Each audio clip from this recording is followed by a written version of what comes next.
Bueno, buenas tardes a todos. Como me han bien presentado Elisa, soy Moisés Ríos Currás y mi tarea es la de presentar durante estos minutos que tengo, en los que me piden brevedad, que vamos mal de tiempo, los avances que hemos hecho en el corto tiempo que llevamos con esta nueva línea de investigación, que es la de producción de hidrógeno a partir de un cultivo de Chlorella vulgaris en Raceway. Bueno, antes de todo, me gustaría empezar hablando de, si esto funciona, claro, pues no funciona. Pues no funciona. Esto es lo que pasa por utilizar Prezi. Nada, me vas a tener que ayudar, Jesús. Dale a la flechita que tienes debajo, si mueves el ratón.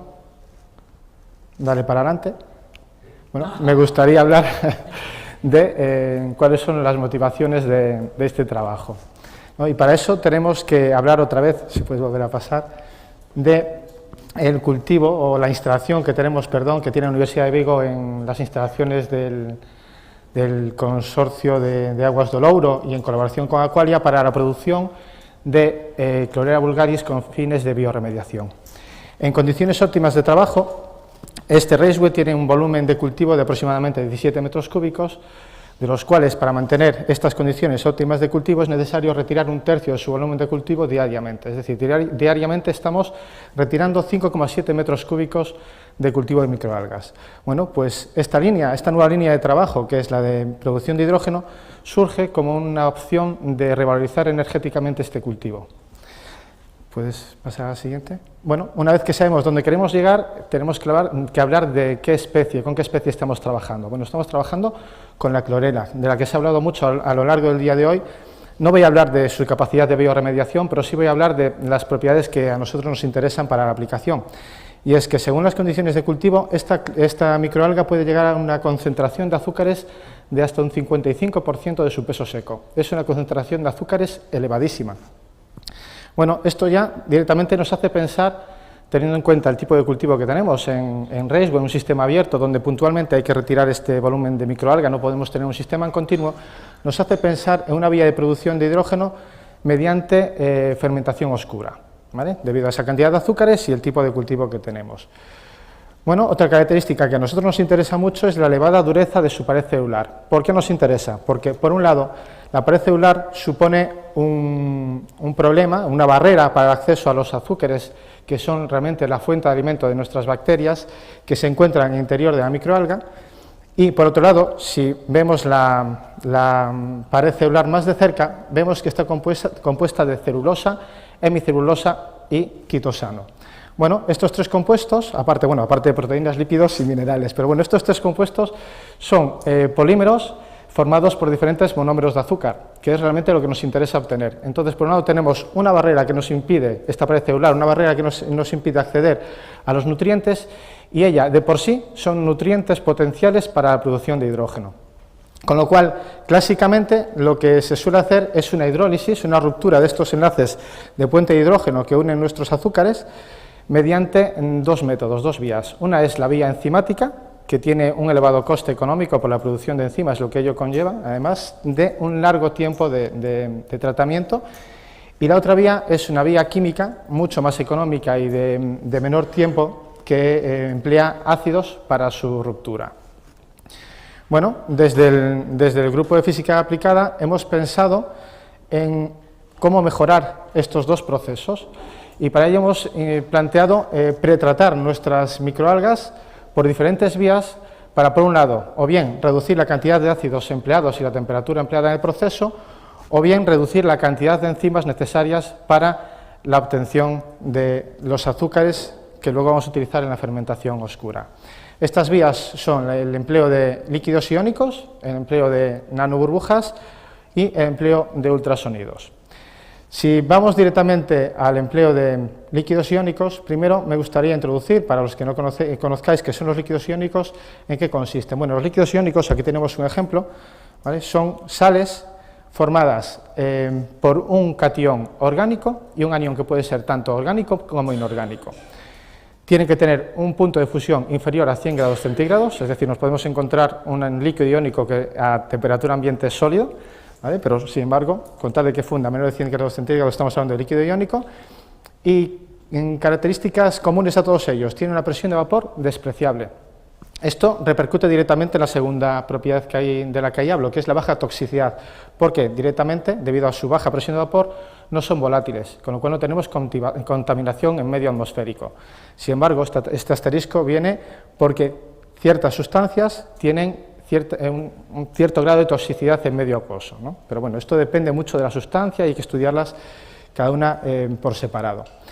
Son muy buenos disolventes y digamos que podemos hablar de síntesis a la carta debido a ese amplio abanico de posibilidades que tenemos de síntesis, debido a la combinación de diferentes aniones y cationes y las diferentes propiedades que presentan cada uno de ellos. Casi podemos decir que podemos diseñar un líquido iónico para la aplicación concreta que estemos buscando. En contrapartida, debido a que su producción todavía es anecdótica y a pequeña escala, tienen un coste muy elevado. Esto hace que sea necesario su recuperación cuando lo empleamos en procesos industriales. Bueno, con respecto a la aplicación que nos interesa, que es el pretratamiento con fines de digestión anaerobia, fermentación oscura, perdón, se han estudiado diferentes líquidos iónicos con una importante capacidad de disolución de materiales lignocelulósicos y se han estudiado principalmente para residuos agrícolas para producción de biocombustibles de segunda generación. Las especies más estudiadas son estas tres que tenemos aquí, no voy a pararme a nombrarlas, pero bueno, básicamente los nombres reducidos: hemin-cloruro, bemin-cloruro y hemin-acetato. Nosotros nos centraremos en el uso de una de las que da mejor resultado, que es el hemin-acetato. Cuando estudiamos la aplicación de estos líquidos iónicos en microalgas, vemos que el nivel de trabajos realizados hasta el día de hoy al respecto es prácticamente anecdótica. Hacia adelante, con el botón de abajo, la flechita, muy bien, vale.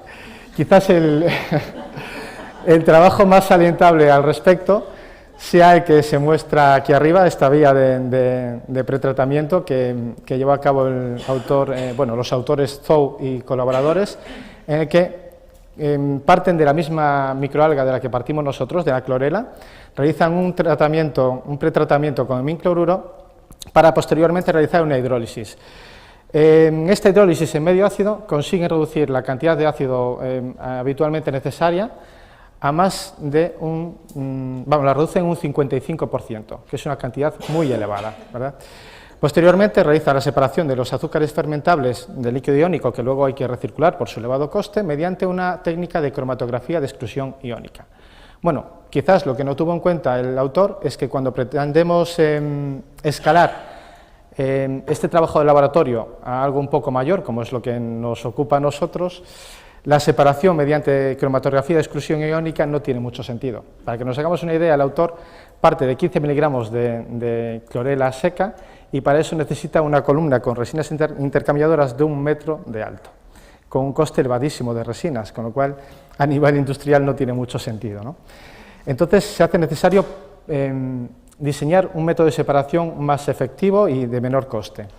Bueno, más efectivo imposible, pero sí de menor coste. Otro problema es que en medio ácido y en presencia de líquidos iónicos, los azúcares como la glucosa y otros se convierten, se deshidratan y pasan a formar furanos. Los furanos son compuestos totalmente indeseados en nuestro proceso. Por un lado, nos están deshidratando y retirando medio alimento que luego vamos a emplear en las bacterias, y por otro lado, inhiben el crecimiento bacteriano de por sí, con lo cual tenemos que evitarlo al máximo. Bueno, soluciones propuestas para el primer problema, para la separación. Hemos propuesto y diseñado un sistema de separación mediante un sistema bifásico acuoso. Los que trabajáis con proteínas lo conoceréis quizás mejor que yo, que hace muy poco que lo conozco, pero básicamente es que si tenemos en medio acuoso disuelto un polímero de cadena flexible e introducimos otro polímero o una sal en determinadas concentraciones y condiciones, se produce la separación de ambos en el propio medio acuoso. Y para la conversión de furanos hemos encontrado trabajos, por ejemplo el de Binder y Reins, donde ponen a punto un sistema en el que introducen agua en diferentes etapas de la hidrólisis, en diferentes también cantidades, inhibiendo así la producción de estos compuestos indeseados que son los furanos. Bueno, teniendo en cuenta todo esto, hemos diseñado nuestro propio camino de obtención de azúcares para luego alimentar este proceso de fermentación oscura. Partimos de la clorela, la mezclamos con nuestro líquido iónico en proporción 1:20 y aumentamos la temperatura a 105 grados durante 3 horas y lo mantenemos en agitación. De esta manera promovemos la disolución de nuestros polímeros en el líquido iónico. Posteriormente, manteniendo la temperatura, introducimos una cantidad mucho menor de la que habitualmente se utiliza para la hidrólisis e introducimos las proporciones de agua necesarias para inhibir la conversión a furanos. Pasado este tiempo, retiramos nuestra mezcla de la fuente de calor para detener la hidrólisis y centrifugamos para acelerar el proceso de separación. Nos quedamos con el sobrenadante, que es la parte que más nos interesa, que es donde tenemos los azúcares, y realizamos el proceso de separación mediante un sistema bifásico acuoso introduciendo hidróxido sódico, para al final, como se puede ver en la imagen, obtener una fase rica en líquido iónico que tiene el color característico de este líquido iónico y una fase rica en azúcares. Bueno, debido a la cantidad de hidróxido sódico que hemos introducido, tenemos un pH de 14, un pH elevadísimo, que es necesario neutralizar para etapas posteriores, con lo cual realizamos la neutralización y podríamos destinar ya estos azúcares a fermentación oscura y lo mismo pasaría con el líquido iónico para luego reutilizar en el proceso.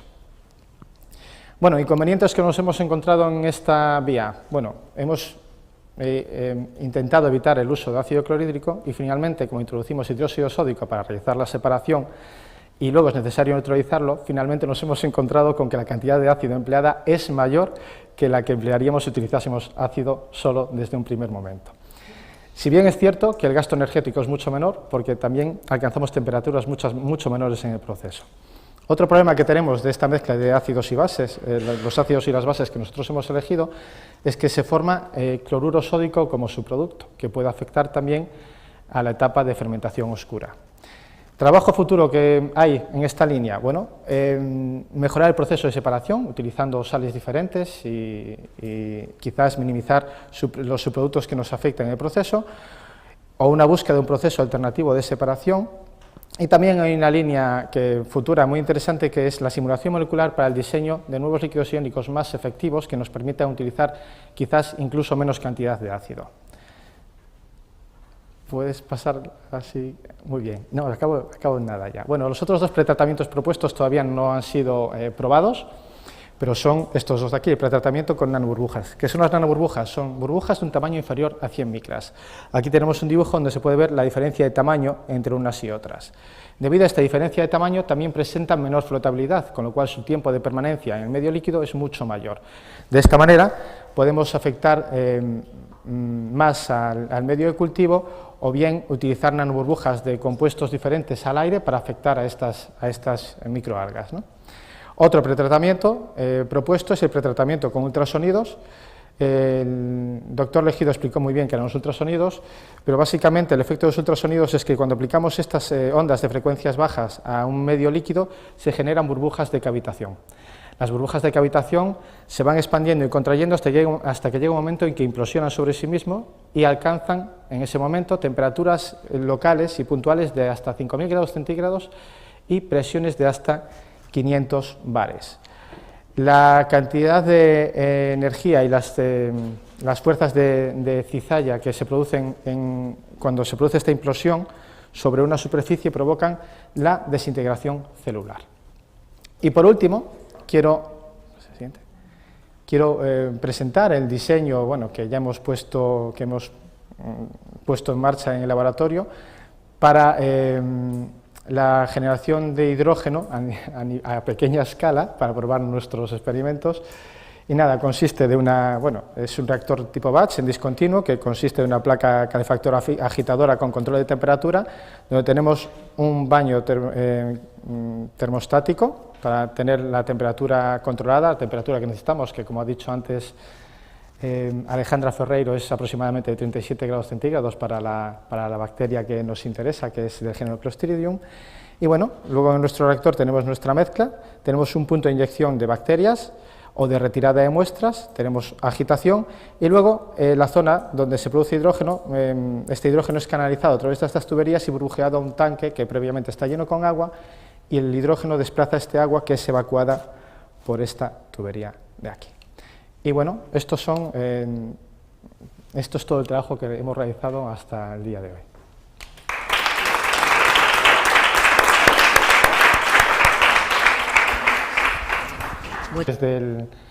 Del consorcio de Aguas do Louro y en colaboración con Aqualia para la producción de Clorella vulgaris con fines de bioremediación. En condiciones óptimas de trabajo, este raceway tiene un volumen de cultivo de aproximadamente 17 metros cúbicos, de los cuales, para mantener estas condiciones óptimas de cultivo, es necesario retirar un tercio de su volumen de cultivo diariamente. Es decir, diariamente estamos retirando 5,7 metros cúbicos de cultivo de microalgas. Bueno, pues esta nueva línea de trabajo, que es la de producción de hidrógeno, surge como una opción de revalorizar energéticamente este cultivo.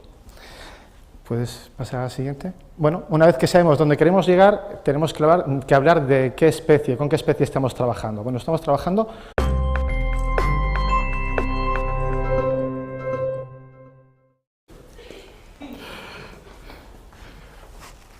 Bueno, buenas tardes a todos. Como me han bien presentado Elisa, soy Moisés Ríos Currás y mi tarea es la de presentar durante estos minutos que tengo, en los que me piden brevedad, que vamos mal de tiempo, los avances que hemos hecho en el corto tiempo que llevamos. Me vas a tener que ayudar, Jesús. Dale a la flechita que tienes debajo, si mueves el ratón, dale para adelante.